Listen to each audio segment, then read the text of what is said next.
Hello everybody. Welcome back for another video. Hope you're all doing well and that you're all having a great day. Without any further ado, let's jump right into it because we're back. Ha ha ha. You know how like the last 3 days the news wasn't weird? Surprise, it's gotten weird once again really fast. So, quick story for those of you who do not know EOS. EOS is a coin, a chain that launched, I believe, I want to say 2017, 2018. We were just talking about EOS about a week and some change ago. EOS was touted as this was the original Ethereum usurper. And that was mainly because the Ethereum originally, I think for their ICO, their initial coin offering, I think Ethereum raised $21 million, maybe even less. It might have been 11 or 12 million. It wasn't a huge amount. EOS raised $4 billion. That's with a B. It seemed to work. It seemed like everything was functioning. And then all of a sudden, the development team stopped writing on Twitter. There was a podcast that also disappeared. A lot of the team just kind of stopped communicating. And we got a lot of conflicting news stories that the guy who created it, Dan Larimer, left the program, or he didn't want to deal with it anymore. And then we got a bunch of other news that apparently the $4 billion was still kind of being held by the original creators.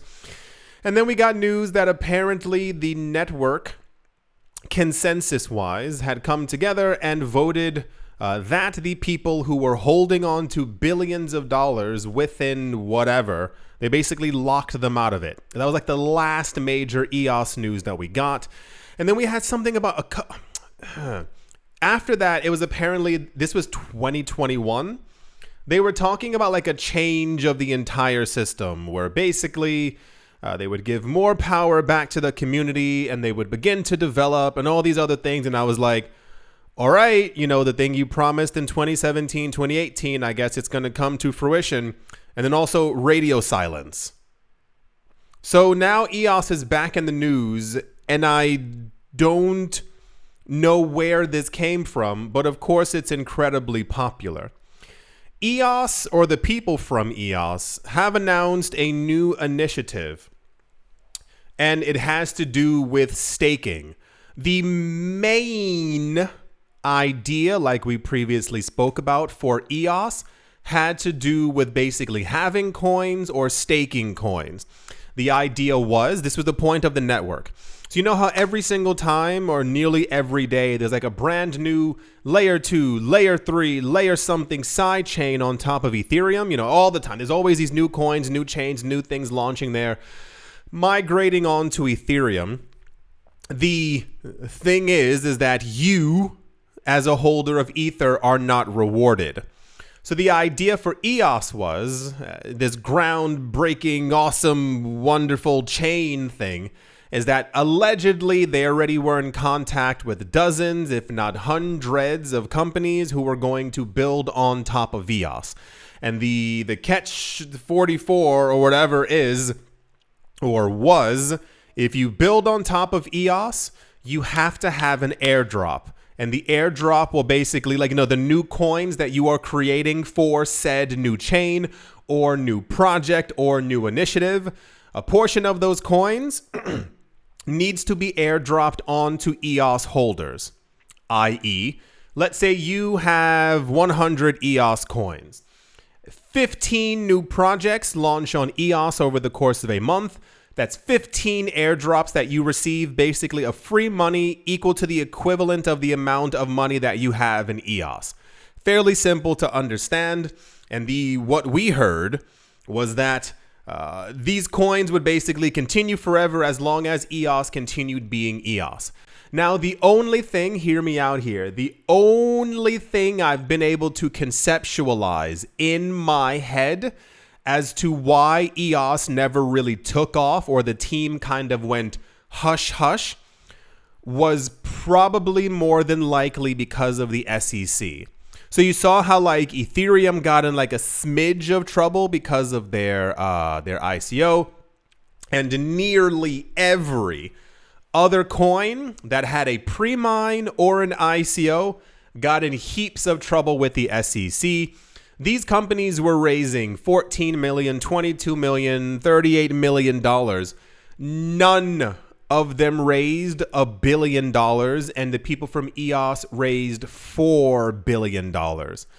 So I can only assume, this is me, there must have been discussions between them and the SEC, and they were like, if you do anything else to this, we are going to drag you through the courtroom. It sounds like a joke, but there's a huge amount of money at play. The SEC demanded, what was it, like $2 or $3 billion from Ripple recently because of the lawsuit. So I can't begin to imagine the numbers that would have come up for EOS. I needed to give you that history lesson because it makes all of this a little bit weirder. The people from EOS have announced a brand new EOS staking protocol procedure where basically you lock your coins into the network and they give you money as an airdrop. I know, hold on, believe me. It says this revamped program aims to attract early adopters with an enticing initial annual percentage yield. Now understand this. When you know how like you have a bank account and they tell you like, hey, you're lucky, we hate you, we'll give you 0.01% for all the monies you have with us. And then you have like staking, I think you have staking on Tether. Is that a thing? Multiple coins will give you 4%, 5%. Some of them give you 7%. Here we go. I told you it was a weird news day. The people from EOS are claiming that you will get an annual percentage yield of 60%. You heard that correctly, 60%, offering substantial initiatives for participation.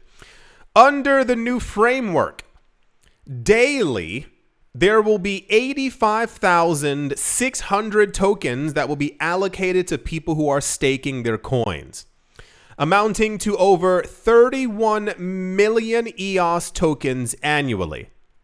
Notably, the staking process has been enhanced with an extended lockup period, now spanning, instead of 4 days, now 21 days. The idea of staking is quite simple, but people keep pretending that it's some difficult, weird thing to understand. When you aren't using tens of thousands of machines like Bitcoin is for proof of work, these things are securing the network.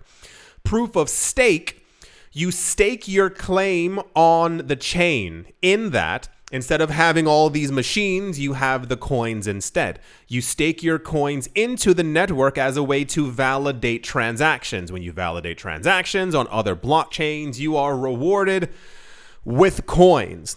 So they're doing it that you stake your coins instead of for a 4-day period is now a 21-day minimum lockup period. And then you are showered with these tokens basically essentially for free, similar to how you lock up Ethereum and you get the coins for free. This adjustment seeks to foster long-term commitment and stability within the network. The idea being, if there's an issue on the network, you're not supposed to be able to pull your coins because you're panicking and you don't understand what's going on.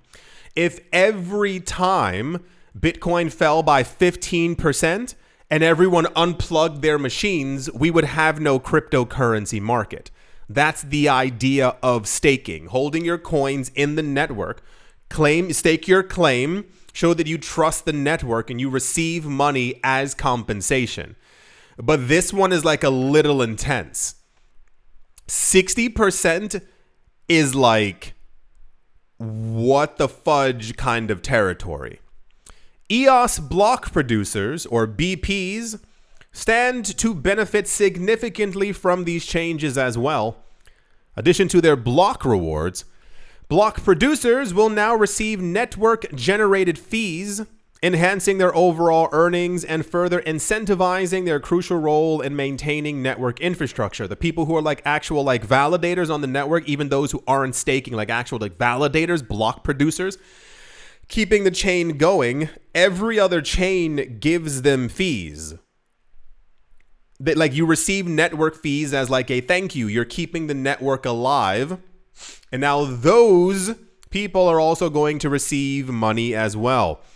This strategic overhaul underscores EOS's commitment to sustainability and ecosystem growth, providing sustainable, they say, rewards to participants while bolstering network reliability amidst increasing demand. Let me be as brutally honest as I possibly can. This is incredibly weird. I'm here for it, but it's incredibly weird. This chain, this network, these people keep popping up and disappearing every now and again. High expectations were had at the beginning of this entire initiative. I found the website right here. Basically, you see on the screen it says 55.69%. Apparently, this is fluctuating. I think from what I've read, based off of how many people are staking, aren't staking, you know, the amount of whatever. Anything more than 10% is absolutely insane, even at 55%. This has been one of the weirdest projects within the cryptocurrency space because of what they could have done and what they could have achieved. It's not even that they flew too close to the sun. They kind of went right through the sun. And I can only assume this is from going over daily crypto news, us not hearing about this too much. And I wish that we had more information. This feels like the people who we heard from 2 or 3 years ago. This must be one of their doings to try and revive the chain, to get more people to understand it, to stake their coins inside of it, to make passive income. This is a complete Hail Mary, and it could be something that works, but they need the actual movement forward. You can't have something as substantial as this. The EOS was amazing. Like, you don't have no idea. EOS was like, I didn't even know what to compare it to. Remember how before we used to always have Shiba Inu and Terra Luna Classic in the news? This was like that. Daily, this coin was in the news. This was going to be the coin that was going to become the number 2 coin. And then nothing. So this could be some kind of a revival. I mean, realistically, if we give it 3 months, July, August, September, let's say middle September, end of September, this coin could actually have some kind of a comeback, but it is heavily reliant on what the team does next. If they keep announcing new initiatives, if they keep doing new things, if they keep making it more, you know, if the incentives are there, we could have what we haven't had thus far with EOS. Very weird. This is a complete blast from the past. And it looks like, yeah. Trying not to get my hopes up. I really liked EOS. I liked what they were talking about, what they were doing. I can only assume logically that the SEC stepped in and they were like, absolutely not. You need to not say another word about this because $4 billion. That's the EOS new staking program. Yeah. Uh-huh. Let's move on. So, this is a bit weird. I know a lot of people don't like the SEC, but this is also like, how you gonna do this? Ryan Selkis, CEO of blockchain analytics firm Messari, has declared that Messari will be cutting all ties with the US SEC. He said his firm would wage on the SEC in a strongly worded letter shared on Twitter. According to the draft letter, Messari will stop engaging with the SEC, formally or informally, until the agency is reformed and leadership changes.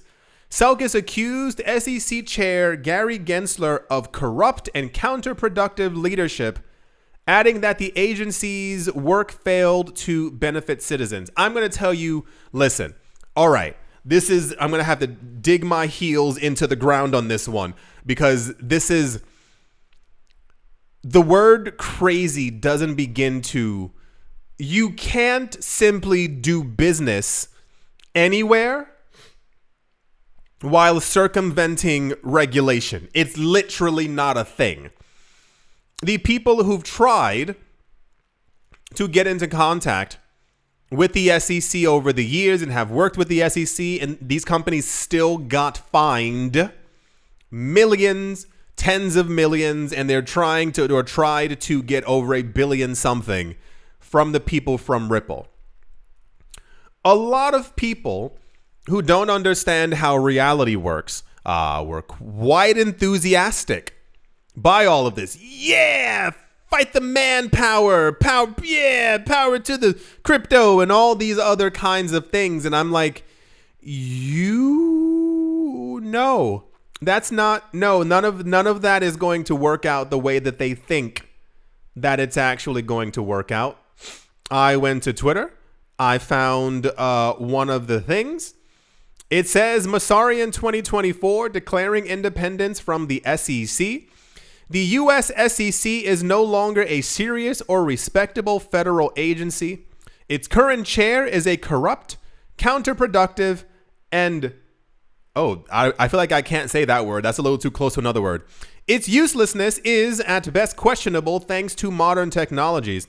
And most darningly, it seems to exist solely to benefit itself and its federal employees, rather than the citizens it is charged with protecting from fraud and abuse. The market, whose health it is tasked with monitoring and improving, and the entities for which it is supposed to foster capital raising. Oh gosh, this is awkward. So if you were here about 5, 6, 7 episodes ago, there was like an epic rant. I don't remember which video. I'm ranting a lot these days. There's a lot going on. What people seem to not understand about the SEC, about the CFTC, and about any other 3-letter thing that exists within the states or otherwise, is to uphold the strength and power of the US dollar. I have very weird thoughts on this. As far as I can tell and understand, the US dollar is not only the world reserve currency, it is the thing that keeps the world a-ticking. Now, here's my theory. Here's my theory. I've thought of this long and hard. You don't understand.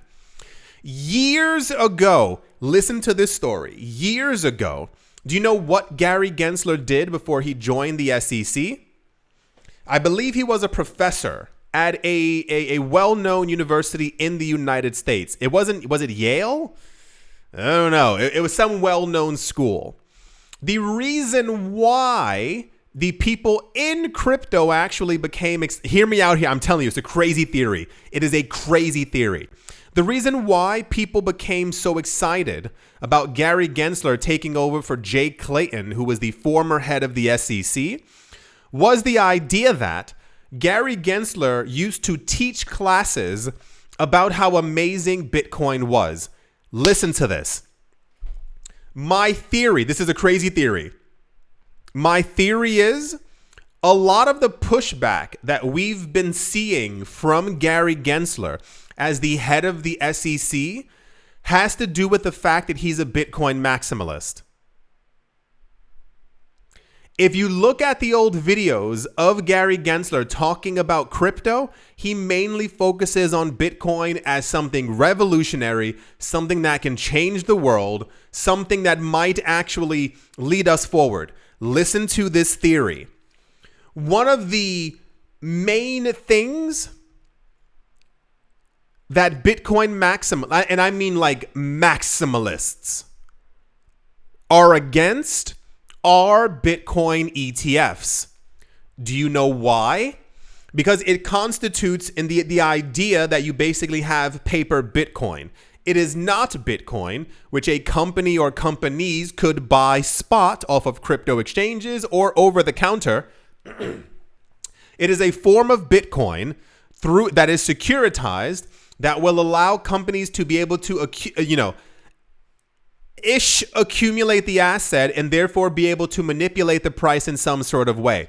I thought through this and I said, wouldn't it be the weirdest thing in the entire world if the reason why Gary Gensler has been so obsessed and was so apparently when it came down to voting for the Bitcoin ETFs, apparently he was so reluctant to do it. And I sat there and I said, why?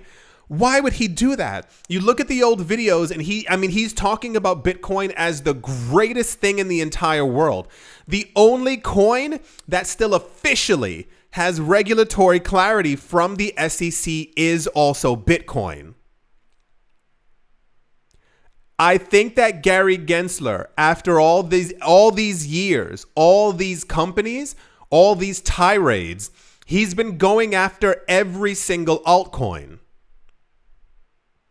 Years ago, listen, I know this sounds crazy, but it makes so much sense. Years ago, XRP, for those of you who were not here in 2017, skyrocketed in price. It went from half of a cent to 10 cents to $1 to $2 to $3.84. It passed by Ethereum and became the number 2 coin. A little after, the idea of an unregistered security began to flood Twitter. It completely wiped out YouTube, and everyone kept on saying, all of a sudden, began to demonize this one coin. And that news had to come from the SEC as to what an unregistered security was. Because listen, I don't care what you say. We were all here. XRP, I think, had to only, and I say this lightly, only double once again in price, and it would have become the number 1 coin. Bitcoin maximalists were losing their minds online, spreading as much hate as possible about Ripple and XRP. I mean, you can watch my old videos from 2017. It was daily. It was constant. It was never ending in the news how evil Ripple is. They're going to sell all their coins. They're going to crash the price. It was everywhere. When you have a situation like we've had and we've seen over the course of it's been the better half, or the full end of a decade from the SEC, has kind of been like a pushback against the crypto market, but Bitcoin always seems to go, and I say the words unscathed, you understand what I mean. I couldn't really put it into my head as to why Gary Gensler would be so upset with having a paper version of Bitcoin. I truly think that Gary Gensler loves Bitcoin and is actually a Bitcoin maximalist. And this is why no other coin has received regulatory anything in any sort of way, and why there's still all these other lawsuits against all these other coins. It has to make sense. This has to be what it is. And why they've been so unfriendly to every single cryptocurrency company. I think a huge part of it, as an obligation for his job, is to uphold the strength of the US dollar and to regulate things. But they're not obligated to regulate or give information for what they don't want to. I'm not sure if that makes any sense. I don't think it's written anywhere that you can just walk up to them, hand them a piece of paper and say, hey, regulate this. I think they have to regulate things that are, I don't know if the word is robust. I don't know. That's the first 80% of my thesis. That's all that I'm telling you. It has to be it, because everything else is far too crazy. Every other country has proper cryptocurrency regulation except for the US. Every other one. That's as far as I can get in my head with all of this. As far as the CEO of Masari telling the SEC that they're going to have nothing to do with them, delusion is not a river in crypto. Like, I legitimately don't understand what they even think that they're trying to do, except for incur fines and possibly lose any kind of licenses that they have. So, yes, when I say major news, understatement. I think a lot of people think that the world works in a very different way than it actually does. This is why I always say, you know, when we hear that a country is regulating crypto as opposed to banning it, I'm like, okay, cool. You know, it could have gone the other way.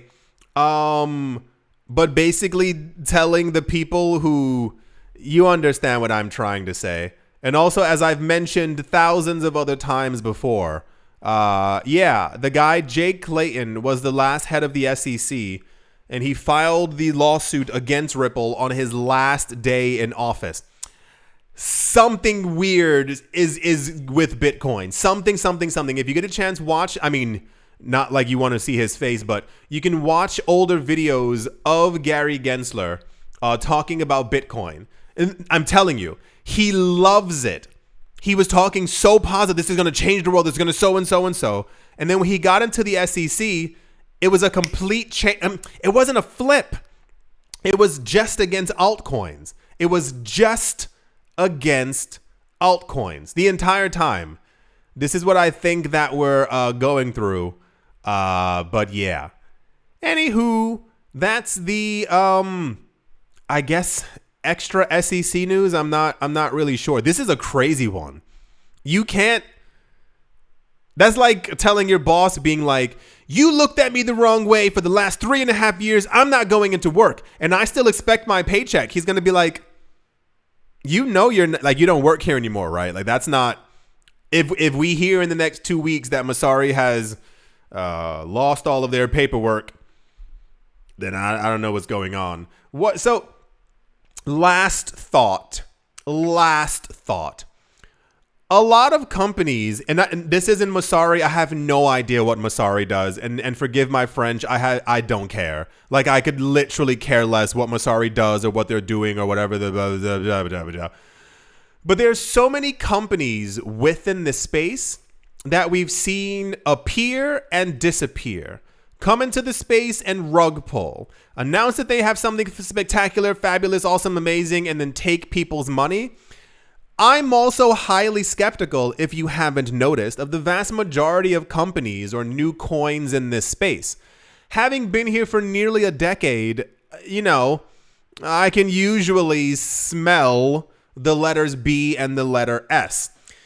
Once again, this is not directed towards Messari. It's just more of a generalized. I think so many companies are getting into the space and they're kind of expecting the red carpet, because in any other industry they would be, you know, the red carpet would roll out before them. But they're getting into this new space expecting to make quick, fast money, or trying to do things similar to Tether, you know, making their own stable coins to try and make hundreds of millions of billions of dollars, making these new coins.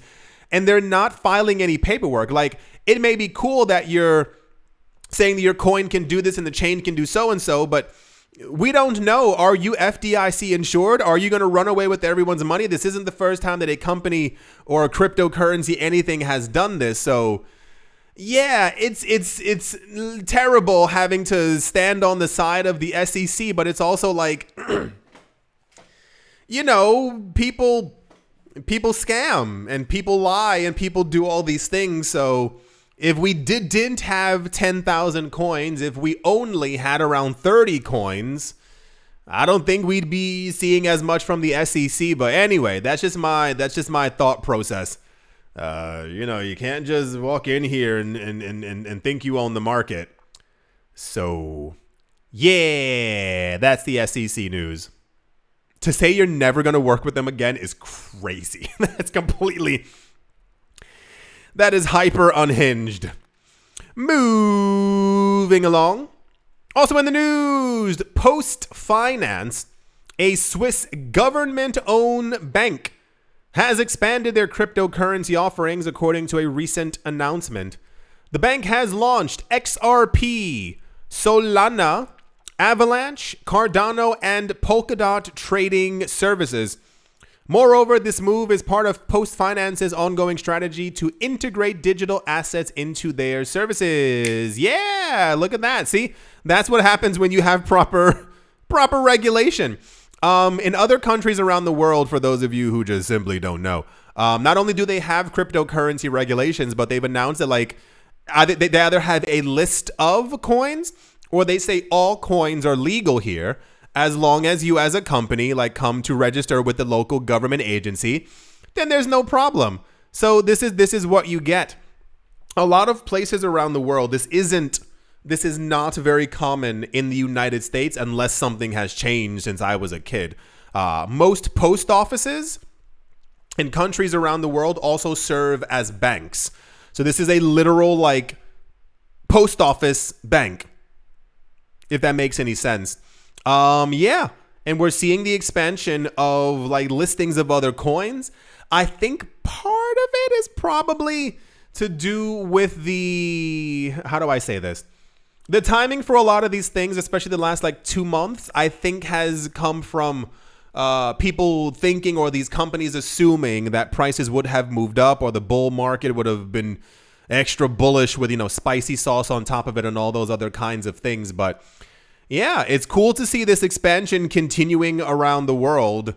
Listen, I think he's a Bitcoin maximalist. And listen, and even more so, I even forgot to mention, it was on this thing as well. It says it somewhere around here. Listen, this guy's talking about that he's really excited for Gary Gensler to leave office. You know he's going to be replaced by someone who's just like him, right? The person who gets to be the head of the regulatory authority is going to have the same ideals as Gary Gensler. Maybe not my suspicions, but they have to do the exact same thing. No one gets elected. And even more so, back it up, because I just heard someone say, put your hand down. They were like, well, in 2016 it wasn't a problem. Do you remember 2016? Do you remember 2017 when nothing was going right for crypto and all because of the SEC? It's going to be the same exact thing again, regardless of what happens in November. This delusion, this collective delusion that people are having on Twitter and all over the place is out of control. No matter who's in the seat of power, they're going to be obligated to do the exact same thing. They're not going to tear down regulation so that everyone can just go willy-nilly and do whatever they want in this market. Because do you remember what happened a couple of years ago when everyone was allowed to do whatever they wanted? Do you not remember Mr. Sharkface? What's his guy's name? Kevin O'Leary. He loved DeFi. DeFi is going to take over DeFi is everything. He lost a couple $1 million and ran right to the SEC. Remember years ago, everyone was like, the SEC is horrible, awful, blah, blah, blah, blah, blah. Prices go down and people go, it's them. Ethereum did it. I lost $500. People run to immediately, so fast. Whoever replaces Gary Gensler is not going to usher in a brand new utopian age of crypto in the United States. I'm not sure how to really clarify that for everyone out there. Twitter's crazy. The stuff that people say on Twitter it doesn't make any sense. It's actually not real. I wonder about the mental situation that's happening where some people keep making up fake stuff, and I know I can't counteract it. I try and comment on people's stuff and I'm like, what? What are you talking about? That's not how any of this is. What? Oh boy. In April 2023, Post Finance partnered with Sygnum Bank to provide regulated crypto services. This collaboration allowed Post Bank customers to buy, store, and sell cryptocurrencies like BTC and ETH using Sygnum's B2B banking platform. Moreover, at the time, Fritz Jost, Signum's chief B2B officer emphasized that this partnership represents a significant step toward broader adoption of digital assets in Switzerland. There was just a video that somebody, I think it's been this way for years, but someone just posted a video online. You can find it probably on YouTube of them going through a Swiss train station. And like, you can even, like, at the ticket machines, you can even buy Bitcoin there as well. So yeah, no, the adoption is definitely continuing. People are buying and stuff all the time, regardless of what other people might be telling you. There's still this, I'm not going to even get into it. There's still this news going around of someone moved their coins and everyone's like, price go down, price. And I'm like, no, that's not, people can move their coins all the time. We used to even see like, this was years ago. There was a website where you could it still exists, that you could literally see like the movement of coins right now. People have always been moving 20, 30, 40 million dollars worth of Bitcoin on chain, but now it's something like terrible and scary. What is everyone going to do? Riddle me this. Let's say Germany and the US stop moving their coins around and stop selling all their coins or doing whatever they've been doing for the last couple of weeks. Let's say Bitcoin goes to $1.8 million per coin. And then the German government sells 10,000 Bitcoin. Wouldn't you rather them sell right now as opposed to like really crashing the market? I don't understand. There's a lot of weird stuff going on. Anywho, yeah. So a couple of years ago, we heard that a number of banks were going to start adopting cryptocurrencies and allowing their customers to buy, hold, yada, yada, yada. So yeah, that's a pretty good expansion. I think those are, I guess these are the most popular coins after Bitcoin and Ethereum. Yeah, Cardano's there, XRP's there. I still don't get it. What the problem with Polkadot was like 2 weeks ago. Everyone was complaining about it for a good 24 hours. Maybe I didn't read enough into it. Yeah, I can't think of any other coin that's like popular that should have also been launched as well. But yeah, that's the Swiss bank is now offering 7 different cryptocurrencies for people using their platform. I do hope that you've all enjoyed. I do hope that you all are having a great day, morning, afternoon, evening, wherever you are, wherever you might be. I'm telling you, he's a Bitcoin maximalist. I can feel it. Thank you all once again for watching, listening, liking, commenting, and supporting. And I will most certainly, 55% is crazy. 55%. I'm sorry for screaming into the microphone. Do you understand how difficult 55, like a guaranteed 55% is a little bonkers. I wonder how many people are going to start buying EOS simply because of all of this news and staking their coins. 55. That is the word's not even enticing. That looks quite delectable as an investment. Thank you all once again, and I will most certainly be talking to you all soon. See you.